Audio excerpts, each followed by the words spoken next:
Est-ce que tu peux revenir pour Melty Campus sur ton parcours? J'ai été écarté gentiment du système scolaire à 16 ans par mes professeurs qui pensaient que j'étais un mec manuel, pour pas dire autre chose parce qu'ils n'aimaient pas dire autre chose. Et donc j'ai fait un BEP électricien à Lyon, à Oulin même, à côté de Lyon, et je suis rentré après en bac pro informatique en alternance à SNCF. Et donc mon parcours était simple, en fait en 2010 sur un coup de tête on a monté Lulu Frenchy en un mois avec deux autres amis qui sont plus avec moi aujourd'hui parce qu'en fait on a eu des difficultés financièrement.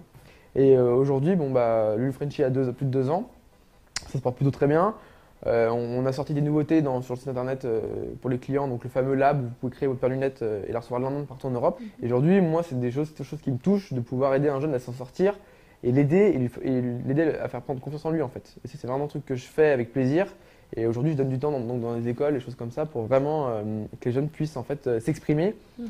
et pas subir ce qu'on fait à l'école. Plus particulièrement aux étudiants, comment tu t'adresses à eux? Grâce à des conférences, tu te rends dans les universités, dans les écoles. Euh, comment ça se passe en fait? Comment les étudiants t'accueillent? Quel genre de conseils ils te demandent? Il y a différentes approches, si c'est une école d'ingénieur ou de commerce, déjà c'est pas, il y a des mecs qui sont hyper techniques, qui s'adressent à la technique de la boîte, comment ça marche, les Mhm. procédés, tout ça.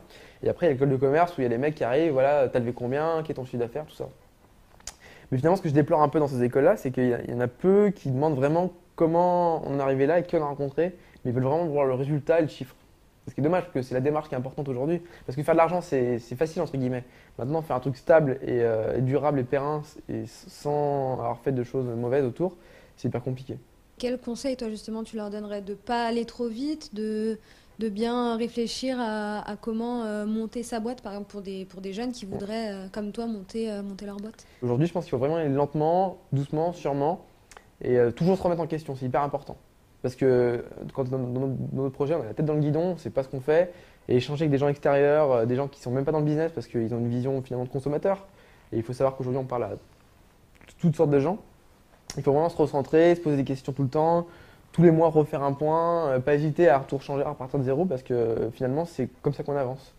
Tu trouves qu'aujourd'hui, on n'est pas assez bien dirigé vers Mm. ce qu'on pourrait faire? Ouais. Je pense qu'il faut retailler la taille des formations et être finalement être honnête en fait. Dire bah voilà, il y a des trucs qui s'embauchent plus. C'est comme à l'époque, il y avait des intervenants qui étaient payés pour venir dans les écoles, dans ma génération, pour faire des BEP chaudronnerie. En disant mais vous sortez, vous êtes à 2000 € tout de suite. J'ai des potes qui se sont fait avoir, hein. Aujourd'hui, ils gagnent zéro, ils sont au chômage. Ils sont caissiers, livreurs, des choses comme ça. Et en fait, c'est vraiment des histoires de lobbying d'État sur des métiers, des politiques qui espèrent qu'un truc va se lancer, mais en fait, la crise est arrivée, tout le monde s'est cassé la gueule. Et aujourd'hui, je pense qu'il faut faire les meilleures formations possibles, être le meilleur de soi-même, être le meilleur tout court. C'est un peu élitiste ce que je dis, mais finalement, on prend le meilleur ou le mec qui a des contacts. À défaut de contacts, soyez le meilleur. En fait, c'est tout ce que je peux vous dire. Mais je pense oui, qu'il y a vraiment un réel problème sur l'orientation parce qu'on sort à 23 ans, au bout d'un bac plus 5, on se dit bah en fait non, je me suis fait avoir quoi. Et c'est pareil pour les écoles privées parce qu'il y a des écoles où on rentre sans sélection et parce que vous payez en fait. Et c'est un business et je trouve que l'éducation doit pas être un business finalement.